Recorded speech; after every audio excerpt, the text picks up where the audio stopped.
সরকারে দো আলম রহমাতাল লিল আলামিন নবী মুহাম্মদুর রাসূলুল্লাহ সাল্লাল্লাহু আলাইহি ওয়াসাল্লাম, যাকে আল্লাহ তাআলা গোটা আলমের জন্য রহমত স্বরূপ পাঠিয়েছেন, বলে কেমন?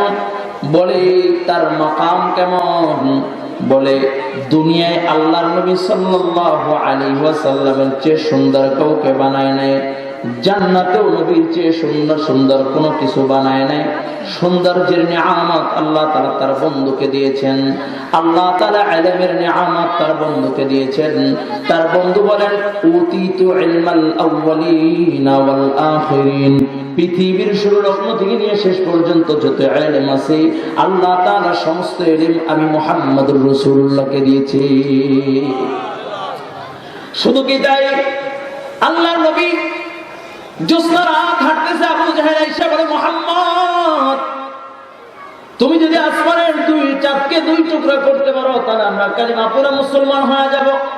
আল্লাহর নবী শাহাদাত আঙ্গুলটা উঠায়া ইশারা করছে, তো চাঁদ দুই টুকরা হয়ে গেছে। কিছু একটা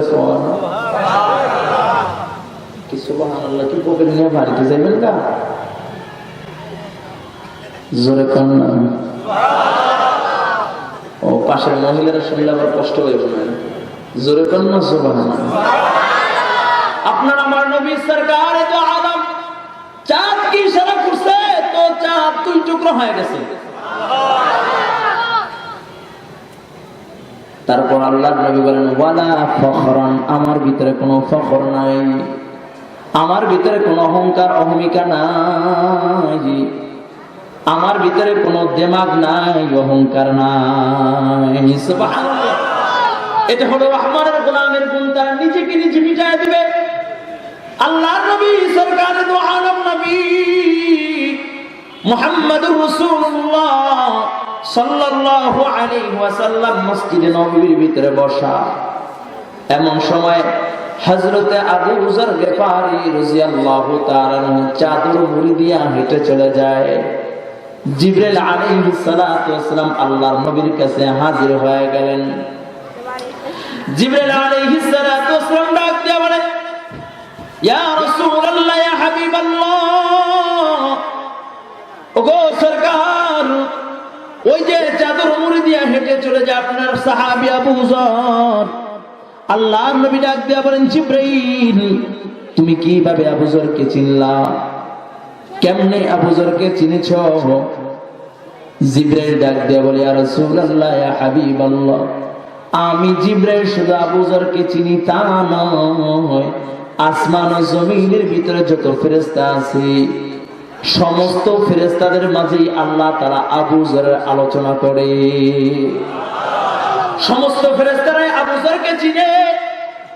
আল্লাহর নবী সরকারে দো আলম নবী রহমাতাল লিল আলামিন নবী মুহাম্মদুর রাসূলুল্লাহ সাল্লাল্লাহু আলাইহি ওয়াসাল্লাম ডাক দিয়ে বলেন, জিবরাইল, আমার আবু যরের কি এমন গুণ, কি এমন গুণ যে গুণের কারণে আবু যরকে সমস্ত ফেরেশতারা চিনে?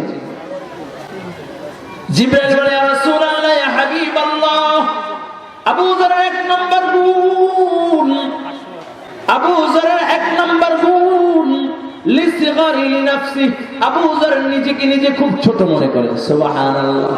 আবু যরের এক নাম্বার গুণ, আবু যর নিজেকে নিজে খুব ছোট মনে করে, বিনয় করে দেয়। জমিনের ভিতরে চলে তো মাথাটা নিচের দিকে দিয়া অহংকার অহমিকে নিয়ে চলে না, বিনয়ের সাথে আবু যর গিফারি জমিনের ভিতরে প্রদর্শন করে। এটা হলো আবু যরের এক নাম্বার গুণ। দুই নাম্বার আবু যরের দুই নাম্বার গুণ লিকাসরাতে সূরাতুল ইখলাস। আবু যর গিফারির দুই নাম্বার গুণ, আবু যর গিফারি বেশি বেশি সূরা ইখলাস তেলাওয়াত করে। বলুন সুবহানাল্লাহ। قل هو الله أحد الله الصمد لم يلد ولم يولد ولم يكن له كفوا أحد